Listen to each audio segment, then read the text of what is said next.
MACD 是我接触的第一个指标，说它简单，它只用2根移动均线便绘制出了趋势和背离。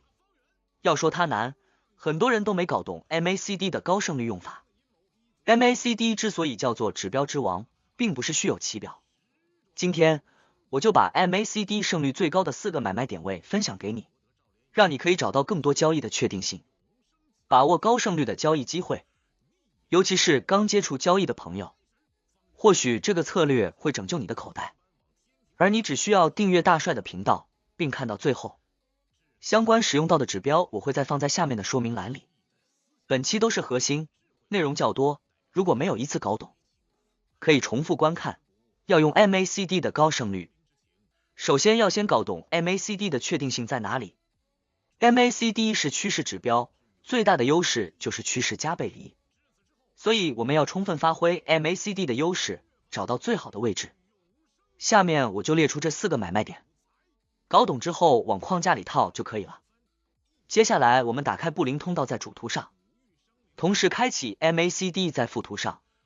参数设定按照预设的就可以。第一个高胜率位置是底部背离的买点， MACD 必须是柱线同时背离，而且必须是标准的背离。以这里的底背离为例，2次底背离之间必须有一个上零轴的柱体才是背离有效。同时2号位置的最低点要比1号位置的最低点低，2号位置的 MACD 柱体比1号位置更短，同时2号位置的蓝线也要高于1号位置，这样才是标准的 MACD 柱线背离。前段位置虽然也形成了柱背离，但是线没有背离，所以没有形成有效背离，虽然也反弹了，但强度有限。此时价格要在布林通道下轨，越远离布林通道中轨越好，接下来的反弹强度会越强。满足上述条件后，买点在 MACD 柱体变色的第一根，此时停损设在这根 K 线最低点，再减这根 K 线的 20% 即可。重点是接下来的强度判断，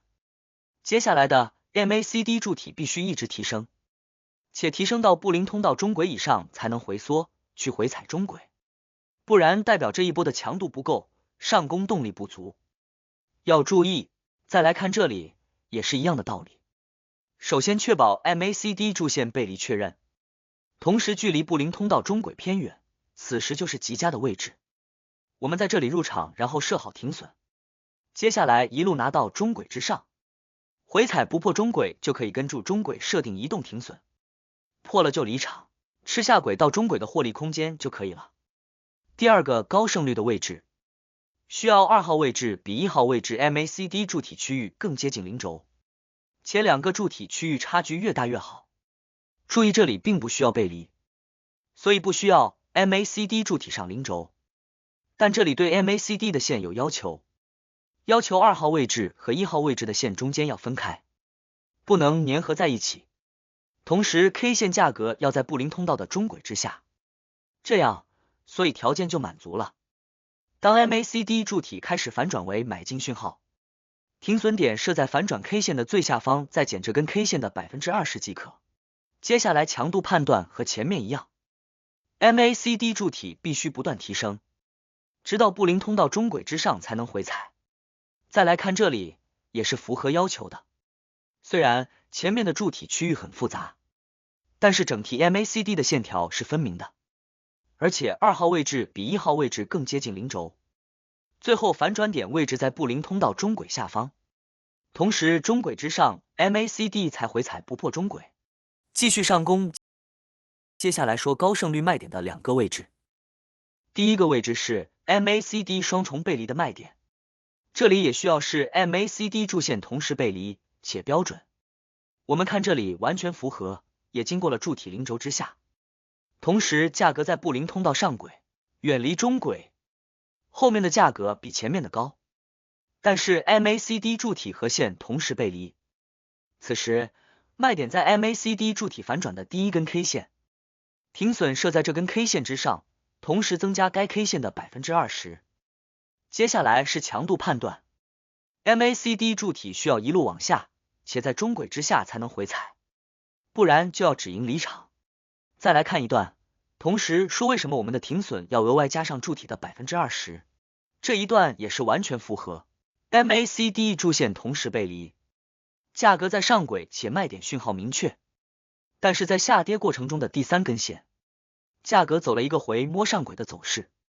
如果你听过我前面讲布林通道，你就会知道这是很正常的。所以如果只在讯号最高点设定止损，就会被打掉后继续下跌。所以这就是为什么要往上增加止损。你可以根据你的可承受程度来自由调整，但我不建议低于 20%。有时我也会根据上轨移动设置，采用目前上轨加 20% 的办法，你也可以参考此方法。最后一个卖点位置也是不需要背离，只需要两个顶部区域，后面的一个比前面的整体区域低，两个区域的差距越大越好。同时 MACD 的线每个区域一定是清晰的圆弧，如果是混在一起不要考虑。同时价格在布林通道中轨之上就符合条件了。卖点是在 MACD 柱体的缩短第一个 K 线，停损设在这根 K 线的上方加 20%。最后记得强度一定要够，也就是 MACD 柱体不断缩短在中轨之下才可以反弹，且反弹不能有效突破中轨，不然就必须止盈离场。最后再来看这里，虽然也符合要求，但是你会发现和前面相比盈利空间比较少，而且很快进入了震荡阶段。这就是为什么我们要参考布林通道。当布林通道处于缩口震荡阶段，获利空间并不大，此时往往行情较弱，没有明确的选择，所以这种时候应该考虑更大的周期。如果更大的周期是趋势往下的，这里则可以提高停损到上轨加 20%， 然后耐心等待下轨开口，不然则到中轨附近就可以止盈离场了。交易的核心在于融会贯通，每个指标都有它的特色和优缺点，取长补短为我所用，方是英雄本色。这期内容里讲到的布林通道看长做短和如何大小周期结合等等，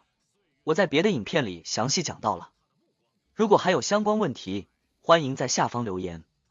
也欢迎观看大帅的其他视频，或者使用大帅自制的 TradingView 指标，相信一定会帮助到你。那么今天就分享到这里，记得检查是否订阅了大帅的频道。